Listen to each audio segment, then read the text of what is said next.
Setakat ni proses pemulihan sama ada dari segi akidah atau kesan sampingan dari segi perniagaan ekonomi diorang tu, adakah dapat dibantu dan diperbaiki? Ada tak usaha-usaha untuk membantu mereka?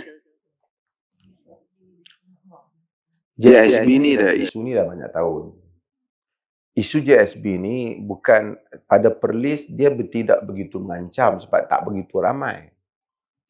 Tapi apabila isu ni telah jadi isu negara, pihak yang membuat kajian dan bukti-bukti, mereka yang terbabit, mereka datang ke Perlis. Saya antara orang yang awal yang tak mau ambil tindakan. Tapi setelah saya mendengar pembentangan, melihat pada bukti-bukti yang ada, lalu saya meminta supaya pihak polis membuat siasatan. Dan dapatan polis juga, seperti mana yang disiarkan di media, sama. Tentang isu-isu yang dibangkitkan, isu-isu yang dianggap bagaikan perhambaan pada manusia. Dan rasanya mereka pada satu peringkat, ramai yang telah berjaya dikeluarkan dalam keadaan tu. Termasuklah isu-isu yang dibangkitkan, yang membabitkan cerita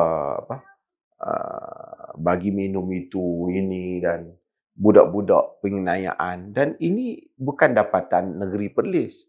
Ini PDRM yang buat pendedahan dan membuat operasi ketika itu. Cumanya PDRM, of course lah, di peringkat dia hanyalah ambil tindakan. Follow up tu kena masyarakat Islam sendiri.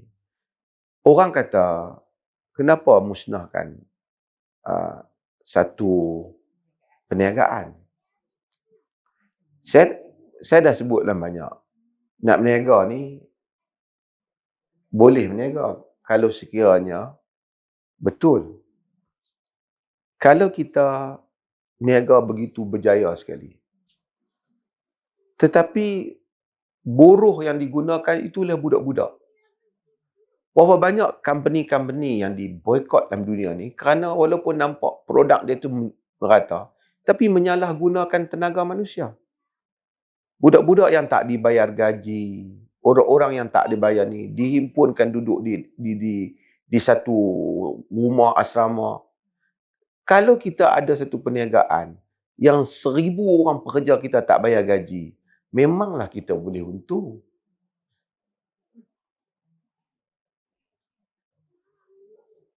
Macam sebahagian perniagaan di India dia apa. So, kita tak boleh kata yang dikatakan Islamic punya bisnes itu kerana dia pakai kopiah, dia pakai baju Melayu, dia pakai jubah, lepas tu dia baca bismillah. Tapi sistem itu mesti adil. Bayar gaji, tak inayakan budak-budak, budak-budak boleh pergi sekolah. Kan? Kalau kita pakai kopiah, pakai ni, tapi kalau kita tak tunaikan perkara-perkara asas ni, artinya itu tidak Islamik.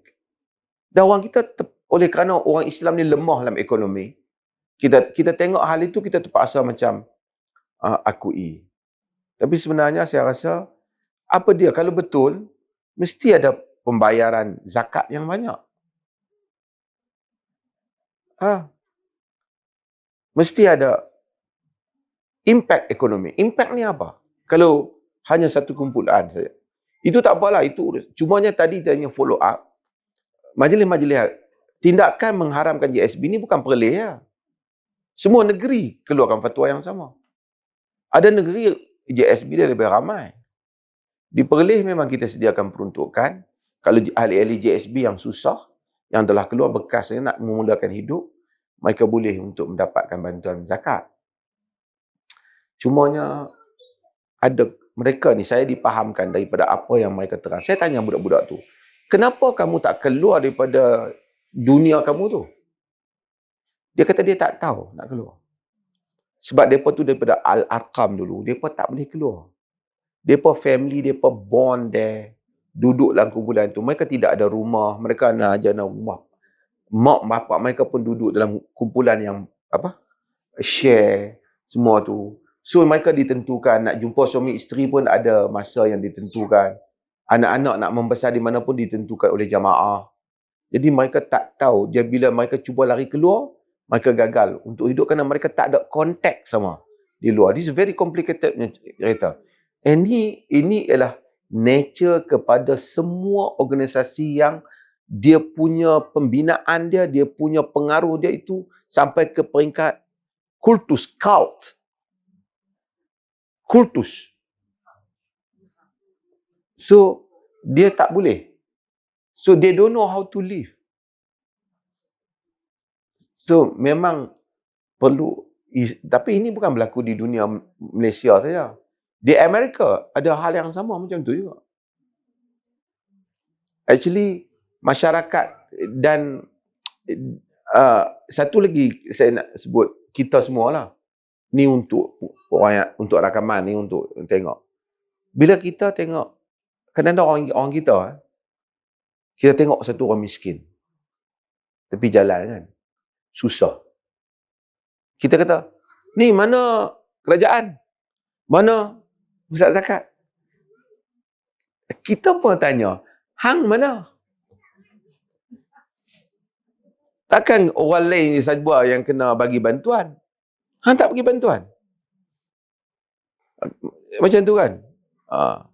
Bila orang tengok kata kerajaan buat salah, misalnya berlaku di negeri lain, oleh kerana tadi sebut Mufti Perlis popular, saya tak pasti serah mana, tapi bila apa-apa berlaku, artis mai kat Malaysia, mana Mufti Perlis? Mufti Perlis duduk kangap lah. Berlaku di KL. So maksudnya ialah, patutnya tanya tu kita mau tanya dia, hang mana? Why you always, kita tanya, kita mesti juga mengambil peranan. Kan? Kita juga mesti mengambil peranan.